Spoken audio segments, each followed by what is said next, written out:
दोस्तों, गुजरात के पूर्व मुख्यमंत्री विजय रूपानी लंदन जा रहे थे अपनी बेटी से मिलने। इन्हीं की तरह और भी 229 लोग लंदन जा रहे थे अपने किसी न किसी काम से।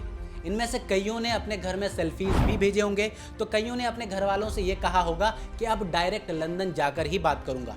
लेकिन इसके बाद जो हुआ वो किसी ने कल्पना भी नहीं किया था। दरअसल हुआ ये कि लंदन जाने वाली ये फ्लाइट टेक ऑफ के कुछ मिनट बाद ही अहमदाबाद की एक मेडिकल कॉलेज के ऊपर क्रैश कर जाती है।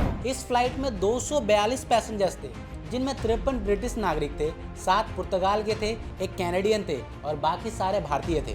अहमदाबाद पुलिस के कल शाम के बयान के हिसाब से 204 यात्रियों की मौत हो चुकी है और उनकी बॉडीज भी रिकवर कर ली गई है।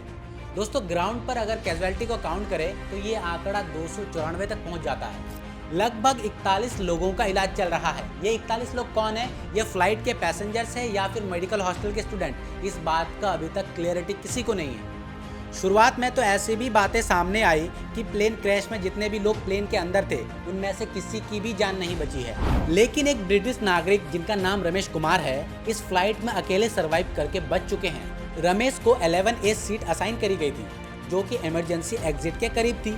सोर्सेस के हिसाब से जब प्लेन क्रैश हुआ और धीमा होने लगा तो उन्होंने इमरजेंसी एग्जिट खोलकर जंप किया, जिसकी वजह से उसकी जान बच गई। दोस्तों, लोगों के मन में जो सबसे बड़ा सवाल आता है वो ये है कि आखिर ये हादसा हुआ कैसे, आखिर क्या टेक्निकल फॉल्ट रही होगी।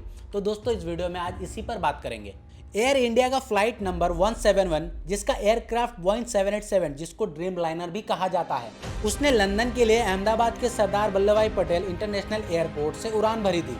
दोस्तों, फ्लाइट रडार 24 नाम का एक वेबसाइट है जो दुनिया भर की फ्लाइट्स को ट्रैक करती है। उसके हिसाब से प्लेन के सिग्नल टेक ऑफ के कुछ सेकंड बाद ही मिलना बंद हो गया था। जमीन से 265 फीट की ऊंचाई पर उड़ान भरने के बाद अचानक से ये प्लेन नीचे आने लगा, जिसको एविएशन की भाषा में डिसेंट या सिंक होना कहते हैं। और दोपहर के 1:38 पर अहमदाबाद के एक रिहायशी इलाके मेघानी नगर में एक ऐसी बिल्डिंग पर यह प्लेन क्रैश कर गया जहाँ लोकल डॉक्टर्स रहते थे। रिपोर्ट्स के हिसाब से प्लेन इस बिल्डिंग के मेस वाले हिस्से पर गिरा, जहां उस वक्त कई डॉक्टर लंच कर रहे थे। खबरों के मुताबिक फ्लाइट टेक ऑफ के तुरंत बाद ही पायलट ने एयर ट्रैफिक कंट्रोल को मेडे कॉल करी थी। मेडे कॉल एविएशन में एक इमरजेंसी सिग्नल कॉल होती है, और जब कोई हवाई जहाज ट्रैफिक कंट्रोल में मेडे कॉल करता है तो इसका मतलब होता है कि कुछ बहुत बड़ा लाइफ थ्रेटनिंग खतरा है। 1920 में शुरू हुई ये प्रैक्टिस आज एक ग्लोबल प्रोटोकॉल है, जिसका इस्तेमाल कल एयर इंडिया के पायलट ने प्लेन टेक ऑफ होने के कुछ ही सेकंड बाद किया।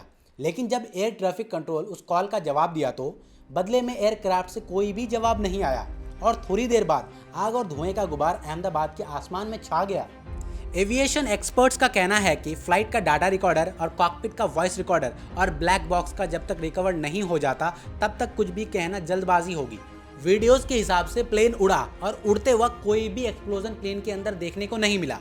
प्लेन डाउन होने की वजह इंजन मॉल फंक्शन हो सकता है, लेकिन एविएशन एक्सपर्ट्स के हिसाब से एक प्लेन में 2 इंजन होते हैं और दोनों इंजन एक साथ फेल हो जाए ऐसा इम्पॉसिबल है। मतलब बहुत ही कम चांस होता है 2 इंजन एक साथ फेल होने का। टेक ऑफ के 1 मिनट के अंदर अंदर कॉकपिट से मेडे कॉल भी करी गई है, जिसमें कैप्टन सुमित अग्रवाल, जो कि इस फ्लाइट के लीड पायलट थे, उन्होंने एयर ट्रैफिक कंट्रोल से कहा कि mayday, no thrust, losing power, unable to lift, जिसका मतलब है कॉकपिट में बैठे पायलट्स को अंदाजा हो गया था कि प्लेन में कुछ ऐसा है जो ठीक नहीं है, जिसकी वजह से प्लेन उड़ नहीं पा रहा है।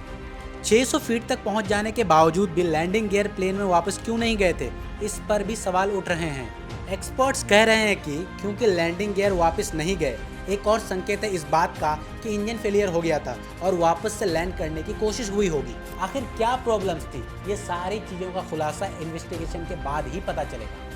अब सवाल बोइंग के ड्रीम लाइनर एयरक्राफ्ट पर भी उठ रहे हैं, जो कि कंपनी ने 8 जुलाई 2007 को लॉन्च किया था, जिसने 15 दिसंबर 2009 में अपनी पहली फ्लाइट ली थी। इस प्लेन की टिपिकल सीटिंग कैपेसिटी 242 पैसेंजर्स की होती है, यानी ये फ्लाइट पूरी भरी हुई थी।